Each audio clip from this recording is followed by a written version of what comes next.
Okay, well, good morning, everyone, and welcome to the 2023 edition of the Royal Tyrrell Museum Speaker Series. My name is Francois Terrien. I'm a researcher here at the museum, and I'll be your host today. So today, the Royal Tyrrell Museum and its cooperating society are proud to present a familiar face to many of us here at the museum, Mr. Aaron Kilmury. Aaron is a recently graduated master's degree student from the Department of Earth Sciences at the University of Manitoba. Aaron is originally from Winnipeg in Manitoba.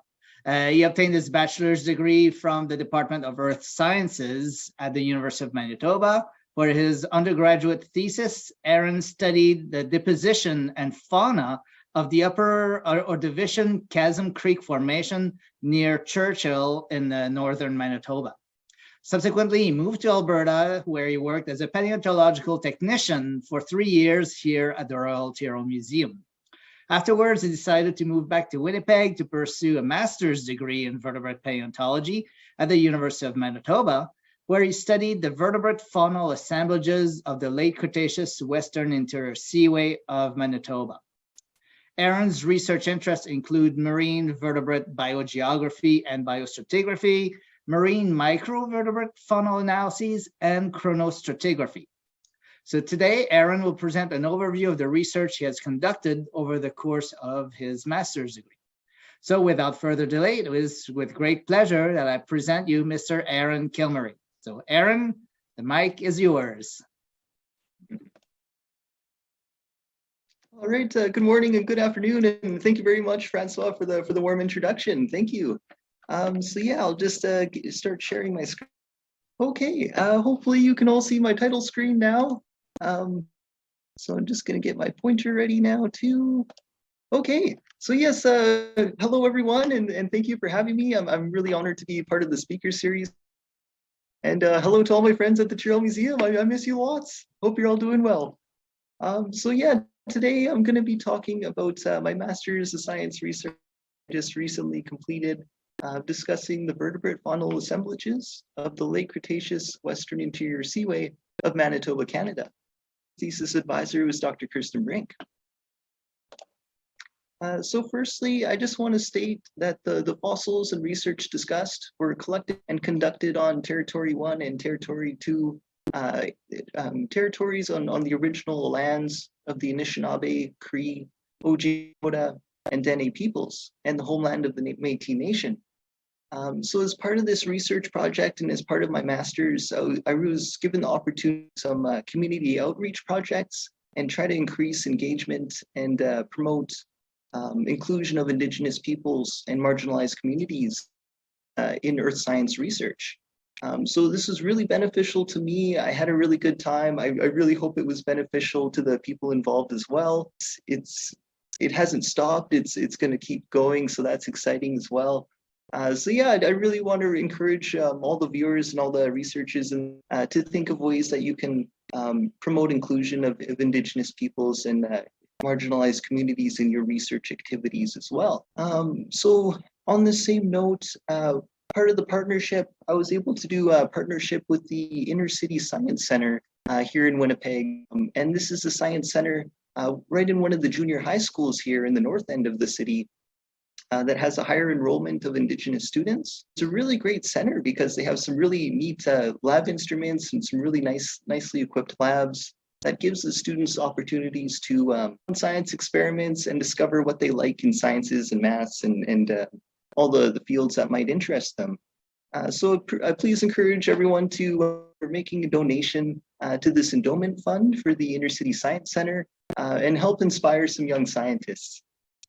It's program made a huge difference in my life, and I don't think I'd be where I am without the education programs that are in place.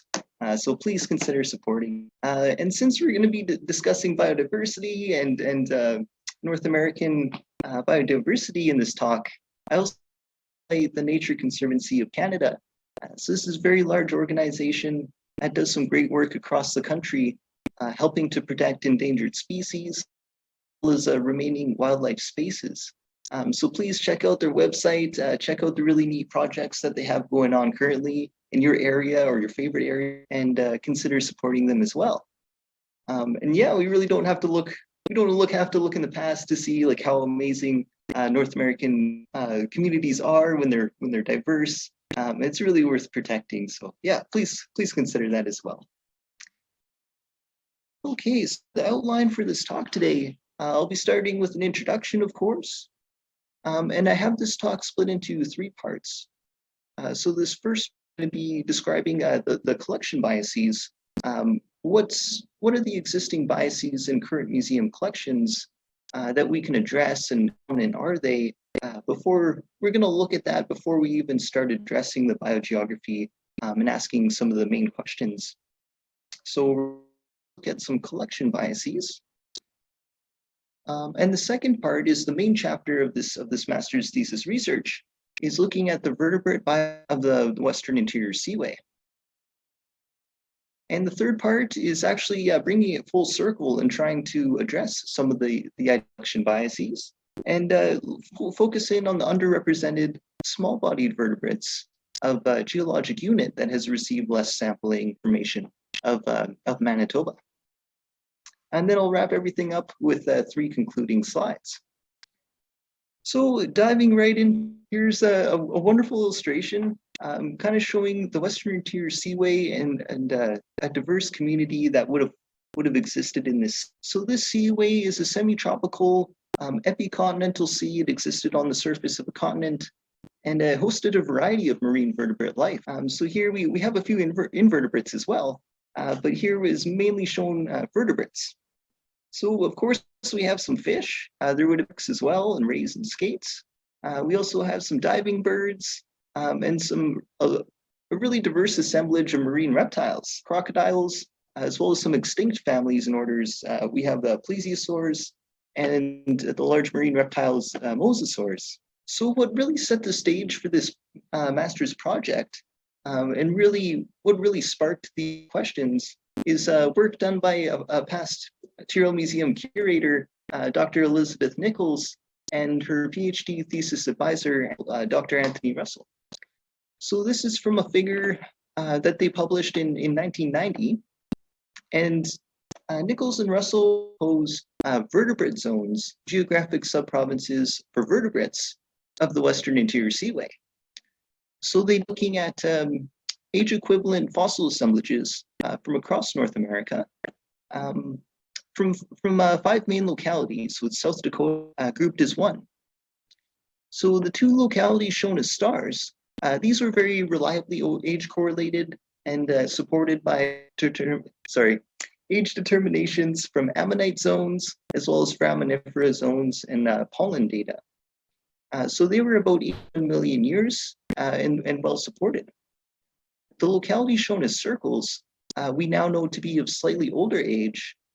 So the first major challenges they were faced with was comparing fossil assemblages of equivalent age.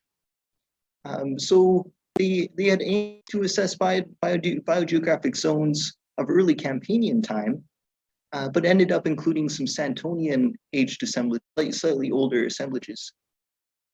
But nonetheless, their main observations and the main findings, for the most part, still hold up today. So to describe these zones a little further, the Northern Interior subprovince was described as having overall in all represented vertebrate groups, with higher proportions of the diving birds, hesperornithiforms, as well as the marine plesiosaurs.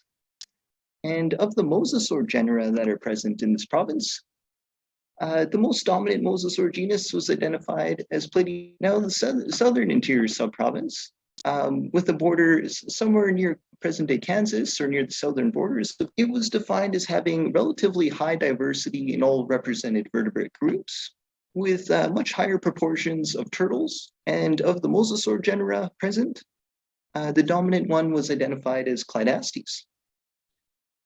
Okay, so this is a study that really sparked these research questions. And when I started my master's project, one of my big questions was, if we reassess this for early Campanian time and also Santonian time, does it look the same or is it much different?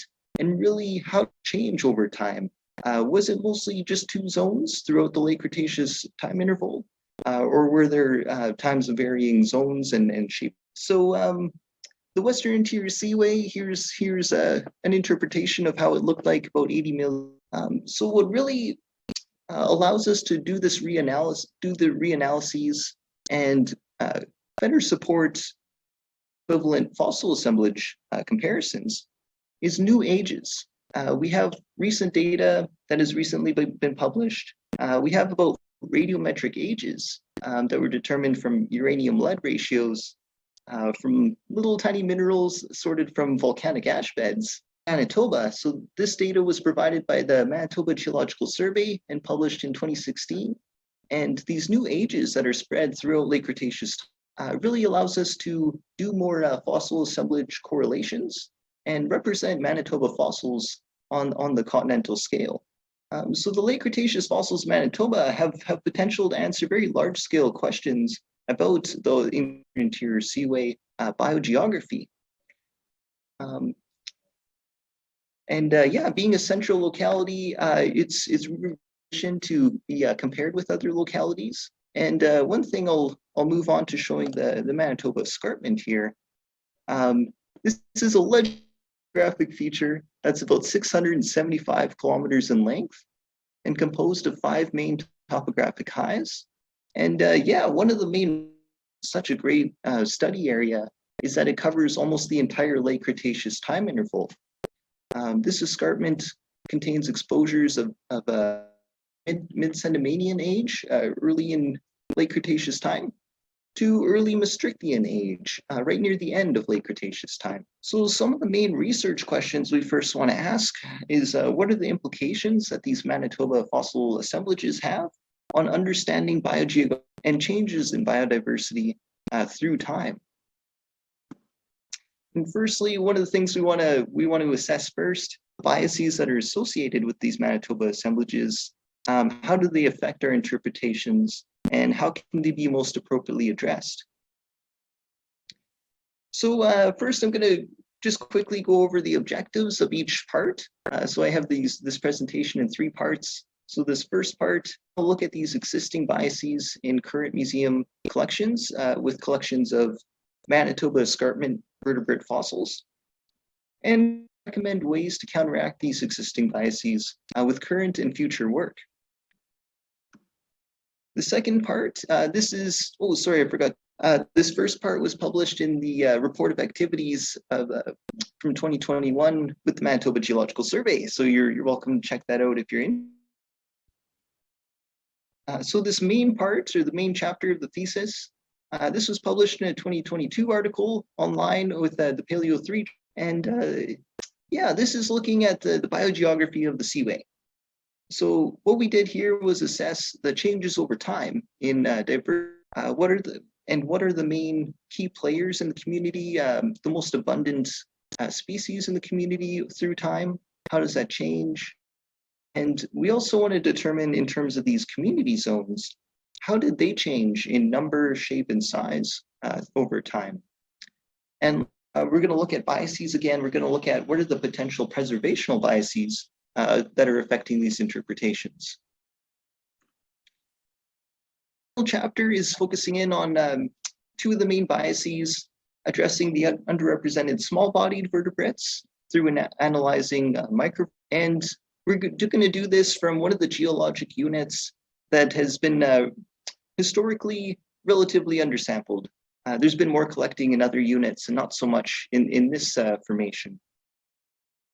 So for this chapter, the objectives are to describe distribution over time, or the stratigraphic distribution of the vertebrate taxa, compare the faunal assemblage compositions, what species and which ones are absent, between 3 main horizons, lower, a middle, and an upper horizon. We're going to address size bias in the invertebrates in this formation. And lastly, we're going to examine the potential preservational biases using between these 3 horizons. Okay, so now getting into the results, here are some data, the initial museum surveys. So what I have shown on the x-axis on the bottom here is the museum collections, including the Royal Trail Museum. And I have the fossils organized by major animal group or traditional group. So we have a ray-finned bony fish, sharks, marine reptiles, and undeterminate ones. And in the top right, we also have information saying which units of Manitoba are those fossils from. So yeah, right away, you should be able to recognize that we have preferential samples of certain animal groups, as well as certain geologic units that may not be representative of the most abundant animal in that original community. So yeah, right away you can see a lot of red here. That's representing the oldest late Cretaceous in Manitoba, the Belfourche member. So the reason for this is that there's been advantageous sampling of a vertebrate horizon hosting many, many shark teeth. We have over 5,000 shark teeth recovered, and I'm pretty sure there's many more that haven't been cataloged yet. So there's a lot of shark teeth from this oldest unit. And yeah, there's not nearly as much fossils recovered units. In terms of the second most sampled unit, in dark purple, the Pemina member, this is that early Campanian unit that was included in the original Nichols and Russell study. And this has been more sampled because of bentonite mining that occurred in Manitoba, southwestern Manitoba, from about the 1930s and closed down in the early 1990s. So for many decades, there was lots of exposure to search through and to collect fossils from. So there's certainly been preferential sampling of certain geologic units, as well as certain animals. So for Belfourche, in that instance, there's been more sampling of sharks and skates and rays and some smaller. And then in terms of the Pemina member, there's been preferential sampling of birds, mostly Hesperornithiforms, and marine reptiles. And also there's two main factors kind of compounding on one another here. The larger size classes, dinosaur people in the audience will certainly be very familiar with the size bias. Larger skeletal elements are more easily preserved and more become fossils. And they're also, once they are fossils and exposed on Earth's surface, they're much easier to see and much easier for people to, and are more likely to be submitted to museum collections. So we have all these biases and ways to try and counteract them as best we can and with the limited time we have. So there's a few things that we can do, and we'll do that soon as well. So we have biases in existing collections, but even, I'll go back to this figure, the Nichols and Russell study. Yeah, they had biases as well, and they had many more biases, but they were still able to come up and these major conclusions that mostly still hold up today. So it is really interesting to see what the data tells us on a very large scale and see what these zones look like over time. Could it be better? Of course, yeah, with more data, with more resolution, we'll get a clearer and better image. But we'll talk more about biases as well. So here in this original study, the 5 main localities that were analyzed, and they had aimed to do analysis of one time interval, early Campanian time, but ended up including slightly older fossils from the localities shown as circles. And there's approximately 5,000 museum specimens. And I'll note that the fossils that were used to define these zones were tetrapod fossils. So just marine reptiles and just fossil forelimbs, and this did not include fish and sharks. So these zones are based on the distribution of tetrapod fossils. With this analysis, what I really wanted to do was include all represented vertebrate groups. So I included fish and sharks as well. So now that we have, during this day and age, it's much more easier to obtain museum collection lists, emailing curators, or even just downloading collection lists from online databases. So we're able to include many more localities that have fossil collections that have increased over time. And also new taxonomic revisions allows us to compare genera that do belong to the same genus and we have better idea for those mystery taxa that were mysteries in the 1980s and 1990s. And yeah, we have many more fossils to support these interpretations. So for this study, we're actually able to assess these geographic zones for multiple time periods and see how these geographic zones change over time. That's what really interested me about this project, and I was really excited to see those results. So we're going to look at 9 time intervals throughout late Cretaceous time. There's a total of 15 localities, but each time interval contains a different number of age equivalent localities. About 57,700 museum specimens that were used to support these geographic zones. So we fossils that we're able to interpret these community zones with. Okay, so exactly how did I assess community similarity, and how? Well, I have a slide for that too. Here is the first method that I used. This is the more preferred method. What it does is it compares the fossil assemblage with all the other sites, with all the other age equivalent fossil assemblages at the same time, and analysis over and over again with subsets of the sample. So what it does is it repeats that analysis hundreds of times if you want, and looks at the most likely pairing, or the most probable sites that are similar to each other and the ones that are dissimilar to each other. So this analysis was able to be completed just for one time interval that was indicated as having a data size or sufficient sample size. But what I'm mostly going to show you figures of today is the second method here. So this is using one central locality, in this study, Manitoba, and comparing the Manitoba fossil assemblages with all fossil assemblages across the continent, one by one, to see how those sites compare with Manitoba and how similar they are. So this was done using 2 calculations. The first one was using presence-absence data. So this was the Sorensen of community. So just whether a species or whether a genus was present in the assemblage or not, and calculating how similar those using that data. And the second approach, which I mostly relied on, and which is better for geographic comparisons, is the percent similarity approach. So how does the relative abundance of certain species compare with that relative abundance of these at a different site, and grouping sites either closely together if they're similar, or are farther apart if they're dissimilar. So yeah, I used many different calculations for calculating these community zones. And yeah, I'm going to show you one figure using the first approach, the multidimensional scaling. And then most of the figures will be of the pairwise calculations with the data, since that is recommended for geographic comparisons. So here's using the multidimensional approach, the more preferred method. And only the youngest time interval from mid-Campanian to early Maastrichtian time was indicating as having a sufficient sample size for this approach.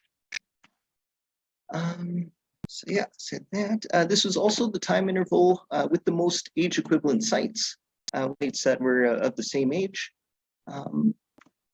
And also what is key for this calculation, or for this method, is enough shared genera between sites to calculate similarity. Okay, so what we have shown here is we have 3 endpoints that are plotted furthest from each other and are indicated as being most dissimilar from each other. So right over here on the top left, this is the Northwest Territories assemblage. And it totally makes sense that this plots as an endpoint, because this is the northernmost site, defined as having high proportions of hesperornithiform birds, and marine reptiles, the short-necked plesiosaurs. So yeah, this should sound familiar. It's one of the same findings from the Nichols and Russell 1990 study. Another endpoint at the bottom is South Dakota, and this is defined as having higher proportions of turtles and the mosasaur plioplatycarpus. And then we have this, one of the southernmost sites, as being more dissimilar from the others, and with higher proportions of higher proportions of sharks. So the sites that group together and are more similar to each other include Saskatchewan and Wyoming, which are also geographically together, so that makes sense. We also have Alberta plotting close to North Dakota. And strangely enough, we have Manitoba similar to the Alabama assemblage, which are pretty far apart from each other. So one of the reasons we think that this happened or this occurred is because of regions of common genera, common genera including the fish and Codus, shown in orange, as well as the sharks shown in this honey yellow color. So yeah, also similar proportions of a very common genera or cosmopolitan genera can inflow similar these sites are on this plot. All right, so that was the multidimensional scaling. Now we're showing the pairwise results. So here we have 9 time intervals representing main geologic units or members of the Manitoba escarpment. And what we have here is that this answers one of the main research questions of this thesis: is did the zones change over time? And yeah, it looks like they did. They look drastically different in some. And one of the most interesting things that I found from looking and comparing these results with each other is that yeah, the Faunal and Russell study hold up for most time intervals. From what we can see from current data, is that there are at least 2. There's a north and south vertebrate community zone for most of late Cretaceous time. But what was very interesting is that during the warmest time intervals, there's community zones. And why this is important is that it shows that during the warmest time intervals, especially during the thermal maximum, during early Turonian time, we're seeing community zones become more fragmented, and there's a higher number of zones. So yeah, we can see there's 3 zones in late Cenomanian to early Turonian time bin here, as well as the nation to earliest Campanian time. And this is during the Carlisle marine cycle, Niobrara marine cycle. So yeah, there's a lot of chalk and limestones being deposited during these times. So we'll talk about those rock types as well. This is one of the major findings. And yeah, here we're going to talk about those rock types and potential preservational bias. So here on this chart, what's being shown is categories of rock types on the bottom, where we have more calcareous or less calcium in the rock types over on the left. We have our sandstone, a mixture of sandstone and mudstone, and our non. And then over on this side, we have our more calcareous lithologies with an increasing calcareousness towards the right, and on the far right over here. On the y-axis, we have percent similarity, how similar those assemblages are. So what was found here is there seems to be a correlation between units that have higher similarity value in Manitoba. There's a correlation between those similarity values and having a calcareous host rock. So it seems that fossil assemblages that are in calcareous host rocks like limestones, chalks, calcareous mudstone seem to be more similar with other localities, in this case with Manitoba. There's also certain time periods where there's more calcareous rocks or more calcareous muds being deposited, and these are the warmer time periods.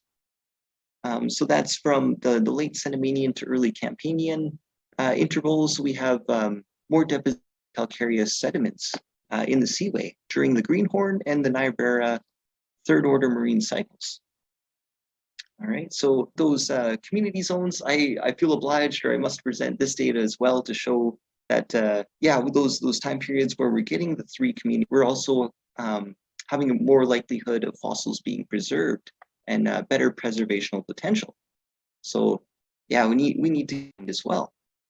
So yeah, moving forward to try and tackle some of these biases, we're going to move into the third part of the talk now, where we're going to focus in on the Faunal Formation, one of the formations in Manitoba that hasn't been as well sampled as the Asheville Formation or the of the Pierre Shale Formation.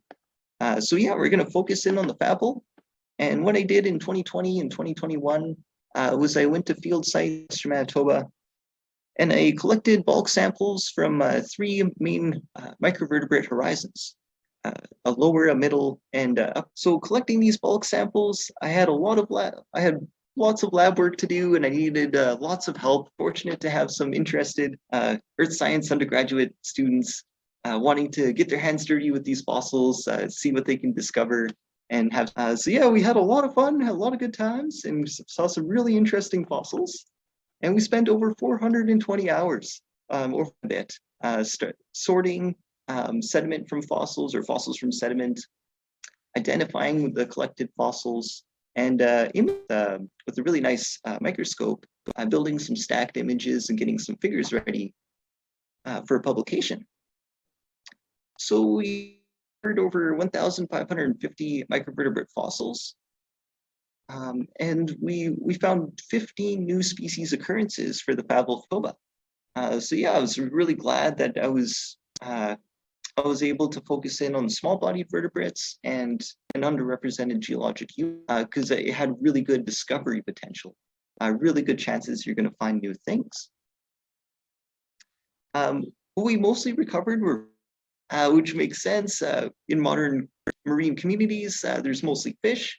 So yeah, it would make sense that there's mostly fish in this past community as well. And the most dominant bone in their skeleton is the backbone or the vertebra. So yeah, we mostly recovered vertebrae. And fossils that we imaged and that we collected, we built a fossil sorting guide for either university students or high school or junior high students. Pretty much like finished this week. I'm just dotting the I's and J's, and it should be completely done. And it will hopefully be online soon on the Canadian Canadian Society of Vertebrate Paleontology. So this is what the cover page looks like. And the volunteers worked really hard on this, and I'm so glad that this is pretty much finished. And hope you're interested in taking a look through that as well, if you want to see more small fossils. So I just want to show you just a couple of the highlights of some of the fossils we recovered. So this is one of the main mystery fossils. I thought I knew what it was at one point, but yeah, now I'm more uncertain, and it's becoming figure out exactly what this is with how limited information there is on other small fossils from other areas. But a couple of fragments of this fossil here, and we haven't found a complete one yet. We're hoping to find more complete specimens to give us a better idea what this is. We were able to take some really nice pictures of this little area here. So we have these bumps, these serrations along one edge, these fragments, and only partway for the opposite edge. And if we take a close look at them, this one, this little denticle, it's split through the middle, so you can see the interior. So that's really good for assessing, for trying to get more information. So you can see there's kind of a dark reddish brown interior that's kind of blocks light. Light can't go through it very well. And then there's this layer side. There's this outer layer that has parallel oriented fibers that allows light to pass through more easily. Have some internal structures, some internal layering. So I'm still searching for other images and looking at other fossils to figure out what these are. When I first saw them, I thought they kind of looked like swords. So I kind of used it as an excuse to go check out some ancient swords in the Royal Ontario Museum collection. And that was really fun. If you ever have the chance to go in the back collections there, they have some amazing things in the back rooms. And these are some 19th Indo-Persian shamshir blades that I thought looked most similar to most of the fragments that we were recovering. So yeah, I thought I'd throw that in there. These ancient swords are super cool. Now moving on to some more cool fossils, we found teeth of guitarfish. This genus is Rhinobatos, and we found some teeth of these in only the upper horizon. We didn't find teeth of them in the middle or the lower horizon, but these are really exciting to find. They're very well preserved and complete, just covered in enamel, so it's very durable and more easily preserved. And yeah, it's got a very unique form. So these are guitarfish teeth here.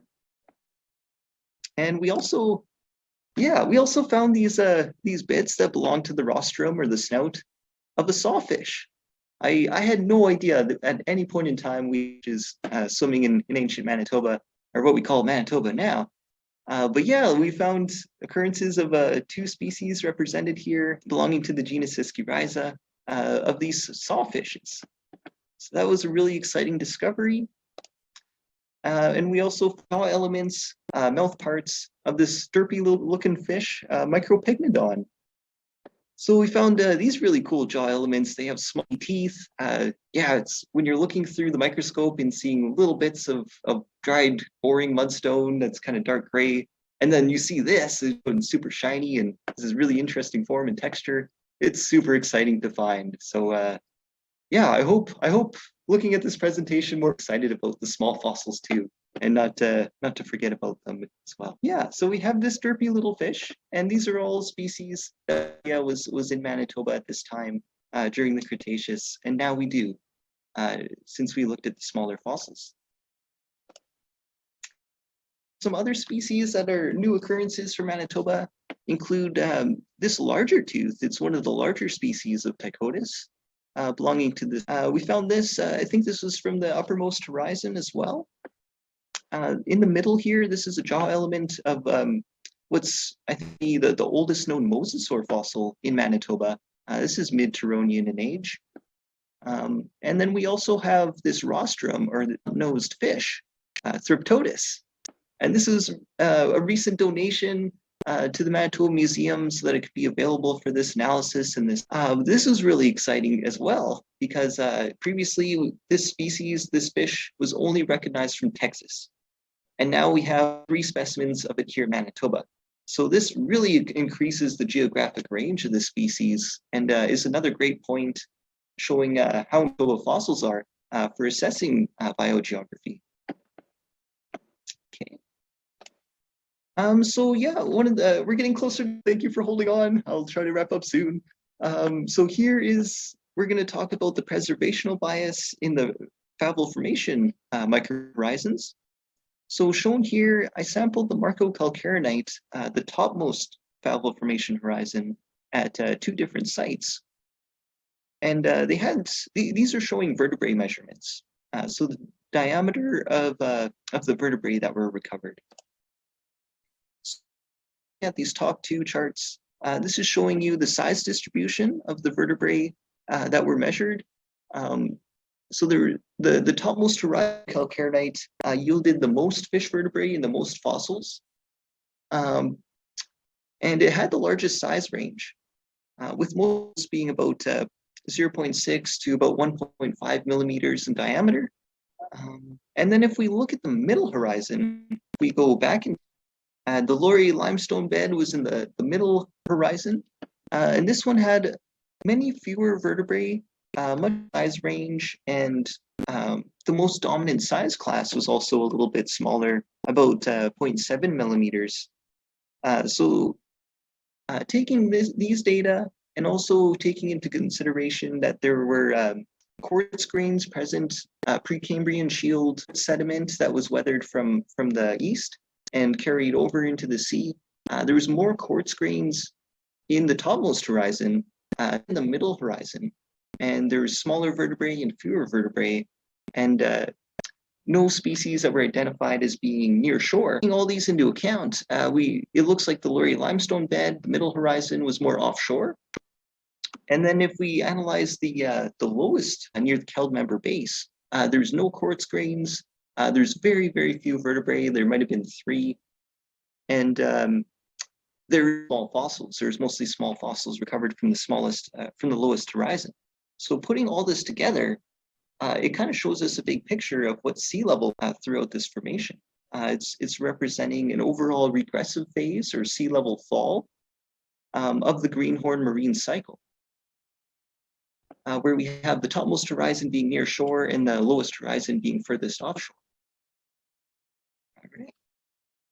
So now here's the 3 concluding slides. So of the biases that were recognized in the initial museum surveys, size bias was one of the most prevalent biases associated with current collections of Manitoba escarpment fossils. So this can be counteracted with collecting vertebrate horizons, and also collecting from units that have been historically underrepresented. including the Morden and Boyne members, as well as the Gammon fruginus, the Millwood and the Odana members. Okay. And then looking at the second, current data indicates that the vertebrate communities of the Seaway experienced at least two-part north-south community zonation throughout late Cretaceous time, though during the warmest intervals, and especially the late Cretaceous thermal maximum in early Turonian time, there's three-part community zonation. And then finally, looking at the small little critters from the Faunal Formation, these analyses suggest that the small-bodied communities were much more diverse and occupied, during mid-Turonian time, occupied a nearshore environment in Manitoba. So yeah, just the last slide, one of the last slides I want to show is an outcrop photo from 2021. This is the type section or the holostratotype of the Faunal Formation, and this is the topmost horizon, the Marctocalcarenite here. And yeah, one of my favorite field sites. So if any of you are interested in doing field work in Manitoba, please let me know. I'm looking for an excuse to revisit some of these sites. They're absolutely amazing. So thank you all very much for listening to this. I have lots of landowners, lots of museum employees and university students to thank for all their help. And thank you to those of them who helped me access collections. And also, yeah, I want to thank the institutions for providing museum access and travel, doing conferences and all that fun jazz. And here are a few references that I used in the talk, and including the two we have out so far. So yeah, that's the talk. I hope you all enjoyed it, and I'm now ready for some questions if you have any questions for me. Thank you. Awesome. Oh, I'll try to turn my camera back on. There we go. Okay, awesome. Thanks for a great talk, Aaron. We'll get to questions. Just want to tell people, yeah, if you have questions, just click on the Q&A box at the bottom of your screen and type in your question, and I'll read them so Aaron can answer your questions. But before I start reading the questions, I'll just make a little announcement for next week's talk of the speaker series. We'll be receiving on, oh, I lost it. Bring it back. Okay, on the March 2nd, so Thursday of next week, we'll be receiving Dr. Ellen Curano from the University of Wyoming, who will be talking about excavating Wyoming's ancient tropical forests while challenging and changing the face of science. So that will be next week's talk. So I invite you to come and attend that presentation. Now, I think we have a few questions. I'll just turn, yeah, we have a few questions, but since I'm the host, I get the honor of asking the first question. So I was just curious, you said you got some radiometric ages for some deposits in Manitoba. I was wondering, being based in Alberta, what formations in Manitoba correspond time-wise or time correlative with some of the deposits we have here in Alberta that preserve marine reptiles and other marine animals? Oh yeah, excellent question. That was one of the first things I remember before I started this project. The longest part was figuring out what units are age equivalent. That took a long time and reading a lot of papers, but I think I have a better idea now.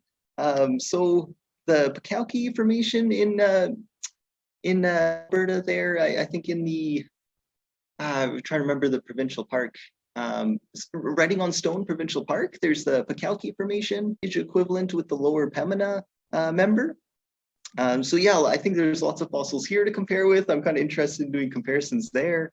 There's also looking at the older late Cretaceous units. I think the Dunvegan Formation is age equivalent with the Belforche member. I hope I'm remembering that right. And also one of the younger units, mid-Campanian, I think the Bearpaw Formation of Alberta should be about age equivalent with the maybe a couple other units here too of Manitoba, because there's also the conundrum or the factor of more deposition over in Alberta. So generally thicker units, and then age equivalent ones here in Manitoba are generally more thinner because we have slower sedimentation rates.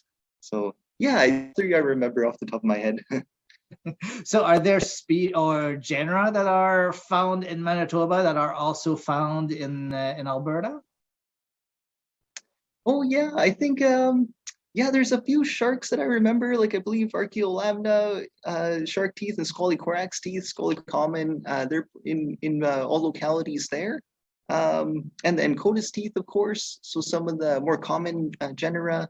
I can't get the more rare ones off the top of my head. I think it has different marine turtles. Like I think there's nickel semis over in Alberta from the Bear Paw Formation, and we'll have to do more analyses on the turtles. There's only a couple to look at, but yeah, I think we have different turtle genera. Oh, cool. Really cool. Thanks. Yeah, we have questions flowing in. So if you're okay with it, I'll start reading you some of the questions that we received. I'll just move my two. Yeah, first, while we're receiving comments from friends and colleagues from the Turtle Museum saying, yeah, great to see you and good job. We have a first question from Bill Bloss, who you probably remember. He's asking, could the unknown fossil that looked like a sword that you mentioned be gill covers from a fish? Oh yeah, no, excellent question, excellent guess there. Yeah, I think that's definitely one of the more likely answers, is that it could be part of the basket or part of the breathing apparatus.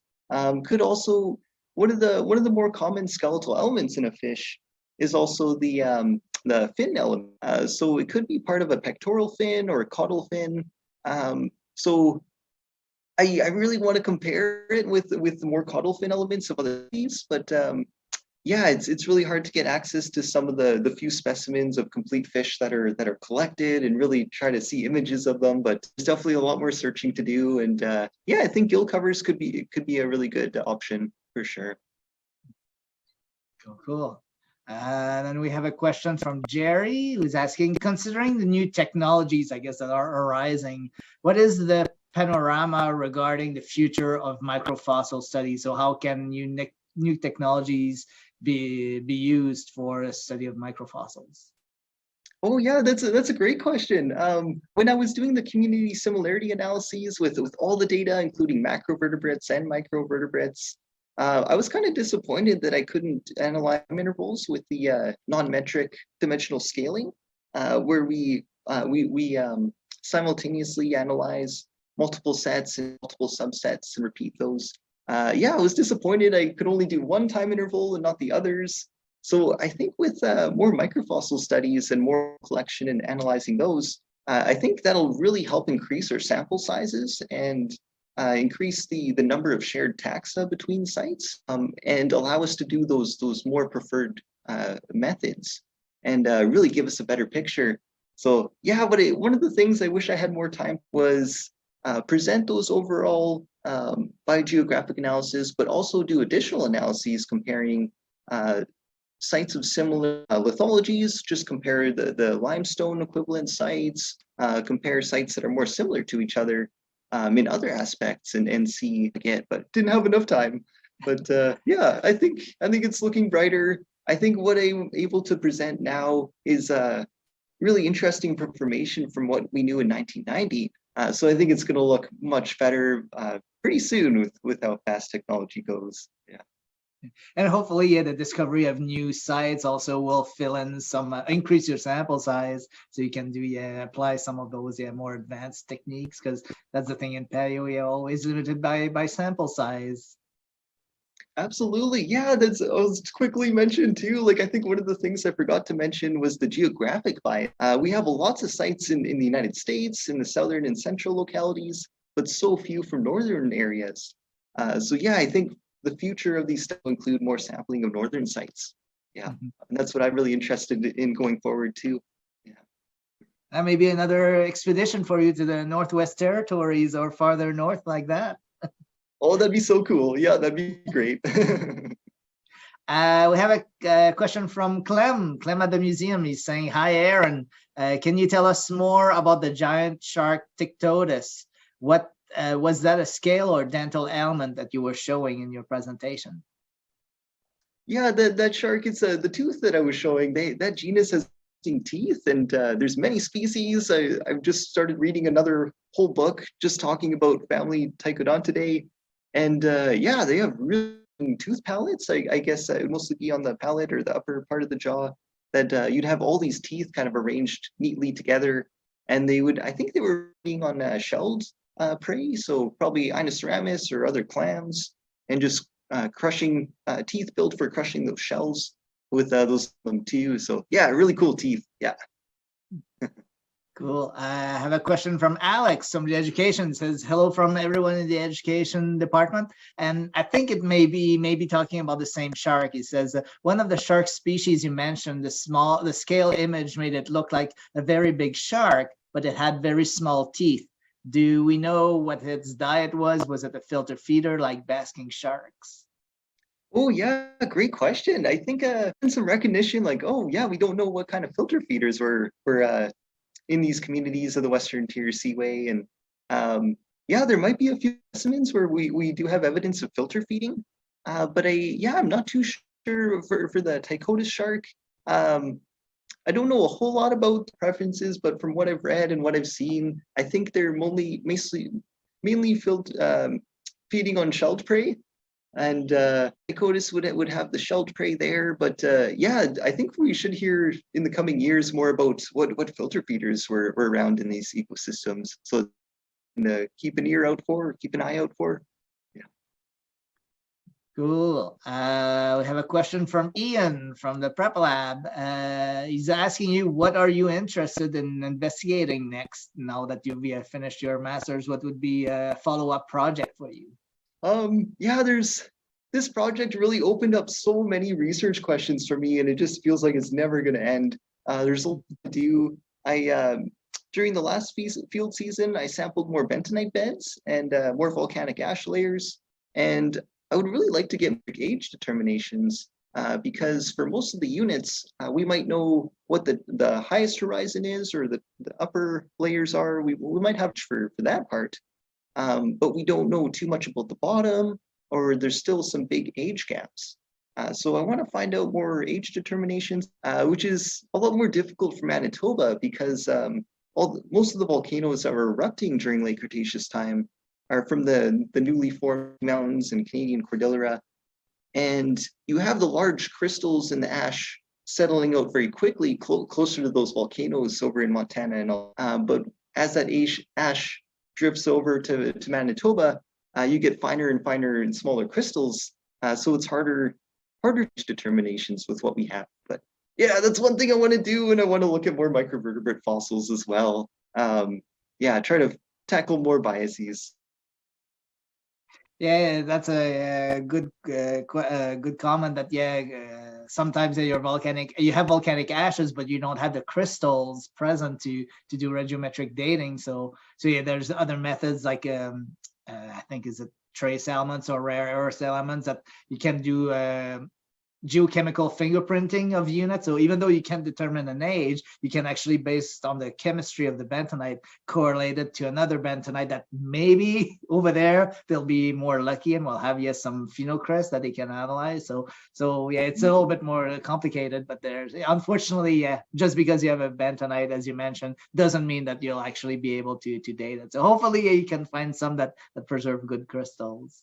I have a question from Edward. What invertebrate, insects, copepod, etc., did you find along with the vertebrates and the marine deposits from Manitoba? Oh yeah, great question. So yeah, invertebrates, it was mostly clamshells, mostly belonging to Inoceramus. There's actually a few beds that kind of look like storm deposits or rapidly deposited horizons where we have lots and lots of clamshells that were probably brought in from closer to shore. And yeah, lots of clamshells. If anyone's interested in looking at those or even isotope work, lots available to look at in Manitoba. In terms of insects, I saw some like modern ones. I didn't see any late Cretaceous insects with our marine. Yeah, there's the Boyne member, the chalky unit here. So for some reason, ladybugs love to hibernate and love to have little homes there. So gotta watch out for ladybugs there. Yeah, I don't know. I think we found some algae fragments when we're actually looking at the fossils. We think we found some like mystery invertebrate fossils that seem to be maybe a calcareous algae. So we're gonna take a closer look at. Yeah, not too much in the way of invertebrates that I looked at. And being in Manitoba in the summer, I'm sure there's lots of mosquitoes as well. Speaking of modern insects that you've come across. Oh, that's for sure. Have one last question. Well, it's a question. It's a comment, probably from someone you know. A comment from Brian Scott. He says, "Aaron, I want to donate more from my collection. Are you interested?" So I'm sure, yeah, you can get in touch and basically make arrangements. It would be great to increase your sample size for some of those sites. Yeah, no, that's for sure. And yeah, hello, Brian. I'm so glad you can make it. And yeah, one of the best parts of this project was be connected with some private collectors here in Manitoba, and I got to see some amazing private collections. And yeah, I was able to encourage someone and another collector to donate part of their collection to the museum so that it could be included in this study. So we were able to increase the sample size, increase the museum that way, and got some really cool specimens that way. So thank you, Brian, and thank you to the private collectors. Yeah, that's a good comment you mentioned there. Just in comparison to Alberta, what are the laws regarding fossil collecting in Manitoba with regards to private collectors? Is it as strict as here in Alberta, or are the laws different in Manitoba? Oh, good question. I think there are some differences. Yeah, I can't elaborate too much because haven't looked at the heritage laws for a year or so or a little while. But I think it's quite similar. Yeah, if you want to look at some sites, you just have to apply for your heritage permit here. I think there's a heritage office in it's close to the museum, in the same building as the museum. But yeah, you apply for your heritage permit. You say what sites you want to look at.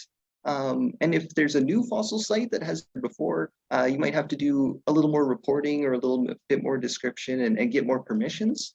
And yeah, you always need to provide permission. Yeah, best if you can have that written, and yeah, really provide details of what areas you want to go to and that you have permission to be there, and report your findings too. Yeah. So it's open, and you don't need to have to be affiliated. Like, for example, in Alberta, you need at least a master's degree and be affiliated with a research institution. But in Manitoba, basically members of the public can apply, as long as they apply for permits, they would be allowed to collect. I believe so. Yeah, I believe anyone, if they're interested, if you know of a site or if you're near one that you want to do at least some surface collecting, you can apply. And yeah, I think there is quite a distinction between the surface collecting and actually doing some digging. Find an in situ fossil that's in the rock. I think before you do anything, you do have to let the heritage people know. So yeah, you do need authorization of any sort. But yeah, if you just want to do surface prospecting, yeah, I believe anyone's able to do that. As long as you have permission to be there. Awesome. Thank you. That's really interesting. Yeah, it's interesting to see how the laws are between provinces here in the States. I know it's different, but yeah, see how the laws differ from province to province here in Alberta. Well, I think that concludes all the questions. We've gone through all of them. So Aaron, I'd like to thank you again for giving a great presentation. It was great to see you. And yeah, congratulations again on your recently defended master's, and good luck with your future projects and future research, and hope to see you again sometime, either in the Badlands in Alberta or in Manitoba. Sounds great. Thank you so much, Francois. And yeah, it's great to see you too. And thanks for all the questions for everyone. And yeah, thank you for having me on the stage. It's an honor. Awesome. Well, thanks again, Aaron, and thank you everyone who watched from home. So thank you for watching the talk, and thank you for submitting questions. And yeah, hope to see you sometime next week. So thank you, everyone. Bye. Thanks, Aaron, again. Thanks. Bye.